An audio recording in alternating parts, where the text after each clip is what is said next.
सदर बीआरएस व साबिक चीफ मिनिस्टर चंद्रशेखर राव ने कहा कि बीआरएस पार्टी को नाइंसाफियों के खिलाफ जद्दोजहद करना कोई नई बात नहीं है।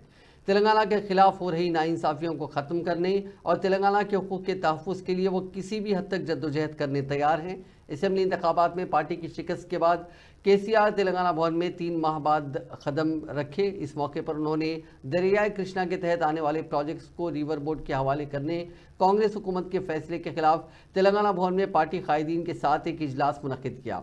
इस इजलास में मुत्तहिदा अजला महबूबनगर, रंगारेड्डी, खम्मम और नलगुंडा के बीआरएस के अरकान असेंबली, अरकान काउंसिल, अरकान पार्लियामेंट और पार्टी के अहम कायदीन ने शिरकत की। पार्टी कायदीन के इजलास से खिताब करते हुए केसीआर ने कहा कि कांग्रेस हुकूमत ने दरियाए कृष्णा के तहत आने वाले प्रोजेक्ट्स को कृष्णा रिवर बोर्ड के हवाले कर दिया है। उन्होंने इल्ज़ाम लगाया कि रियासत के मफादात का तहफ़्फ़ुज़ करने के बजाय कांग्रेस हुकूमत ने रियासत को गिरवी रखने की कोशिश की है, जिसे बीआरएस कबूल नहीं करेगी। इस मौके पर ऐलान किया गया कि 13 फरवरी को नलगुंडा में एक भारी जलसे आम मुनक्किद किया जाएगा। దీని పర్యవసానం ఏంది?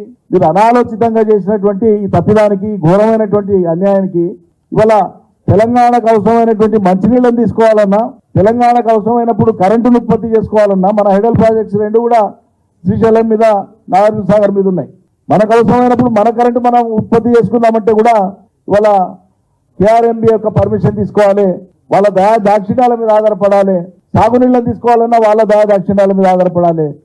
అందుకే నీటి వాటా తేలే వరకు, 2 రాష్ట్రాల నీటి వాటా తేలే వరకు కేఆర్ఎంబి పరిధిలో ఈ ప్రాజెక్టులను పెట్టవద్దు అని చెప్పి ఆపుతూ వచ్చినాం మనం. కేసీఆర్ పరిపాలన, కేసీఆర్ ముందు చూపుతో ఆయన వ్యూహంతో కేంద్ర ప్రభుత్వం ఒత్తిడి తెచ్చినా, వాళ్ళు బ్లాక్మెయిల్ చేసే ప్రయత్నం చేసినా ససేమిరా అని ఒక్కనాడు కూడా అంగీకరించలే, పెండింగ్లో పెట్టినారు.